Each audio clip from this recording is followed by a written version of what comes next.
Okay students, मैंने आपको पिछली जो वीडियो में बता दिया था, आपको एक्सप्लेन किया था मैंने what is set, domain, range और कोडोमेन के बारे में मैंने आपको बता दिया था, राइट। सेट क्या होता है, डोमेन, रेंज, कोडोमेन। अब सबसेट के बारे में मैं थोड़ा सा आपको बता दूं, क्योंकि सबसेट के बारे में पहले मैं बताऊंगा, उसके बाद रिलेशन की डेफिनेशन में आपको बताऊंगा, ठीक है ना। अब देखिए ध्यान से, पहले सबसेट क्या है, व्हाट इज सबसेट, देखिए ध्यान से।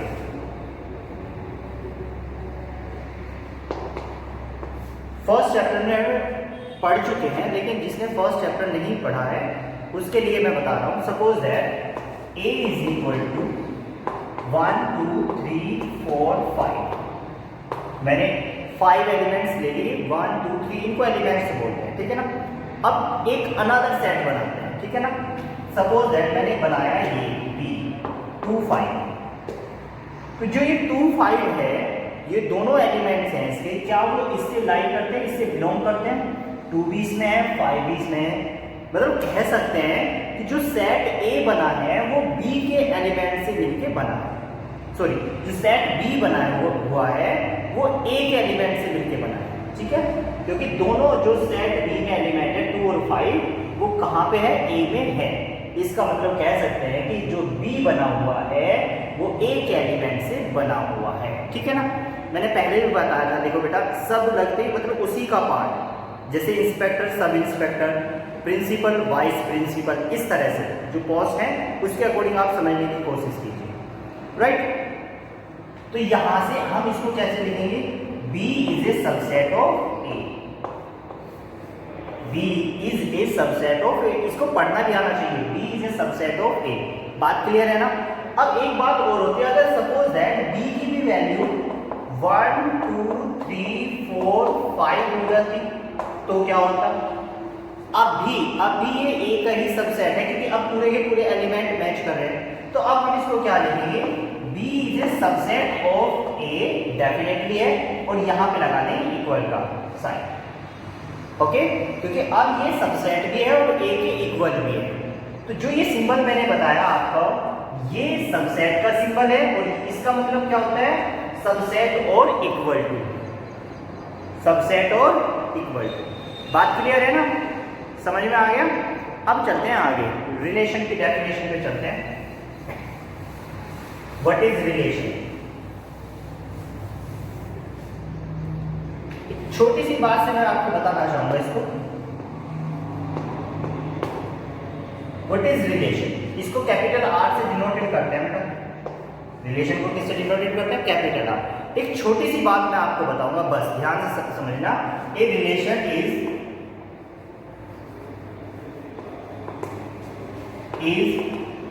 सबसेट और equal to A cross B. अगर दो सेट हैं हमारे ए और बी, और उनका जो ए क्रॉस बी क्या होगा, उनका कार्टेशियन प्रोडक्ट होगा। क्लियर है। दो सेट है हमारे पास, एक सेट ए है, दूसरा सेट बी है, और ए बी क्या होगा, उनका कार्टेशियन प्रोडक्ट। ए क्रॉस बी उनका क्या होगा, कार्टेशियन प्रोडक्ट। तो जो रिलेशन है आर, जो आर रिलेशन है, ए क्रॉस बी का सबसेट होगा या फिर उसके इक्वल होगा। बस ये बात याद रखनी है। दो सेट हम ले रहे हैं, उन सेट का कार्टेशियन प्रोडक्ट निकालेंगे और एक रिलेशन बनाएंगे जो उसके सबसेट हो सकता है या उसके इक्वल। तो बस याद रखना है, A relation is a subset और equal to A cross B.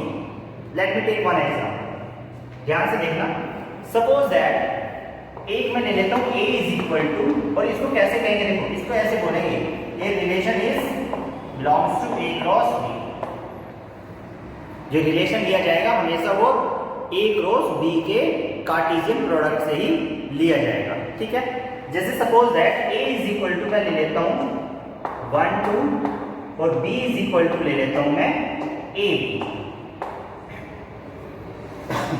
A is equal to 1 2 मैंने लिया और B is equal to A भी मैंने लिया। अब क्या होगा देखो ध्यान से, अगर मैं A क्रॉस B करता हूं ना, A क्रॉस B की वैल्यू, जिसको कार्टेशियन प्रोडक्ट नहीं आता वो भी ध्यान से देख लेंगे। A क्रॉस B कैसे निकालेंगे, 1A 1B फिर 2A और 2B, ऐसे होगा ना, 1 2 1 2, तो इसमें भी 2 एलिमेंट्स है, इसमें भी 2 एलिमेंट्स हैं, तो A क्रॉस B के कार्टेशियन प्रोडक्ट में कितने ऑर्डर्ड पेयर होने चाहिए, 4, 1 2 3 4। बात क्लियर। अब देखते हैं, अब एक रिलेशन मैंने लिखा, ये रिलेशन A टू B मैंने लिख दिया क्या, 1A और 1B, 1A और 1B। तो ध्यान से देखो, क्या जो ये रिलेशन में जितने ऑर्डर पेयर हैं, इस रिलेशन में जितने ऑर्डर पेयर हैं, क्या वो इससे बिलोंग करते हैं, A क्रॉस B से बिलोंग करते हैं। देखते हैं, 1A है 1A है, 1B है 1B है, यस। तो यस, इसको हम क्या कह सकते हैं, this R is belongs to और सबसेट और equal to A cross B। या इसको हटा दो क्योंकि अभी तो सबसेट ही है। तो yes, this is a relation. अब ये क्या है, एक रिलेशन को आइडेंटिफाई कर रहा है, एक रिलेशन की डेफिनेशन को सेटिस्फाई कर रहा है। क्लियर है, कोई डाउट तो नहीं। एक और एग्जांपल लेते हैं। सपोज दैट, यहां से देखना, रिलेशन वही रहेगा, A क्रॉस B वही रहेगा। अब मैं एक रिलेशन बिल्ड कर रहा हूं, A1 2A और 2B। अब ध्यान से देखो, 2A और 2B, 2A और 2B दोनों जो ये ऑर्डर्ड पेयर हैं वो है इसमें, A क्रॉस B में है। लेकिन यहाँ पे देखिए A1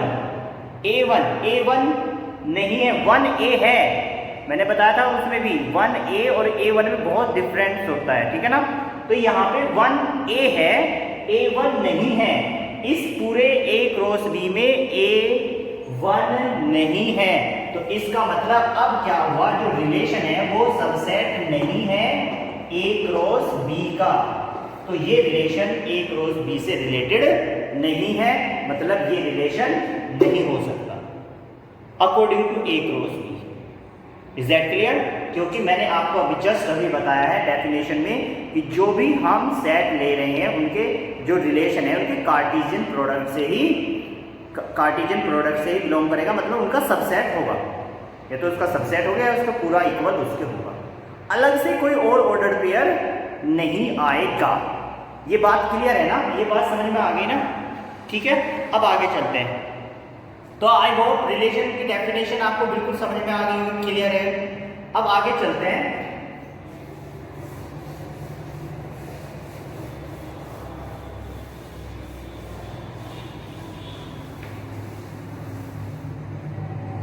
अब ध्यान से देखिए बेटा, सपोज दैट ऑर्डर पेयर की बात करते हैं। जैसे ये है आपका एक्स वाई, एक ऑर्डर पेयर मैंने ले लिया और इक्वल टू मैंने इसमें लिखा 5 10, इक्वल टू क्या लिखा मैंने इसके 5 10।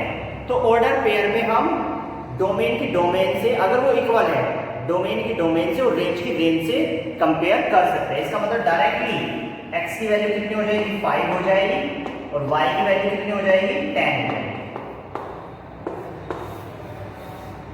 Is that clear?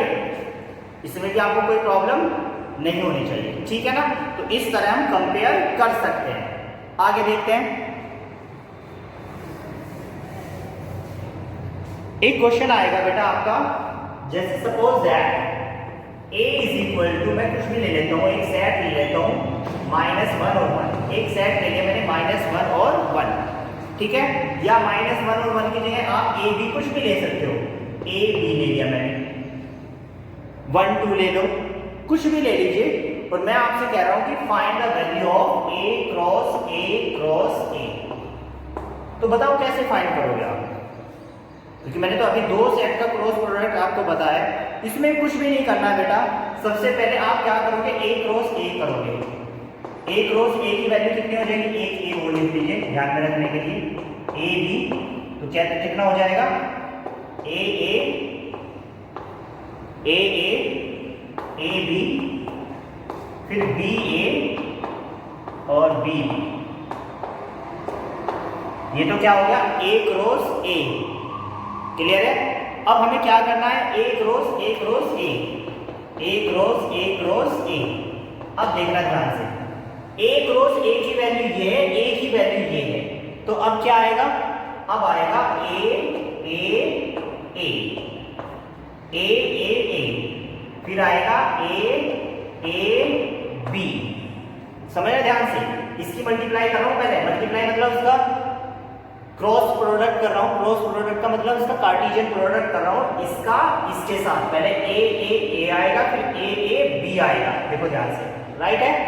उसके बाद क्या आने वाला है, अब इसकी बारी, तो ये कितना देगा A B A, फिर A B B A B, बात क्लियर, इसकी बात खत्म। अब इसकी बारी, ये क्या होगा B A then B A B, right है। अब इसकी बारी B B A और देन B B। तो ये है किसकी वैल्यू, A क्रॉस A की वैल्यू, क्लियर है ना।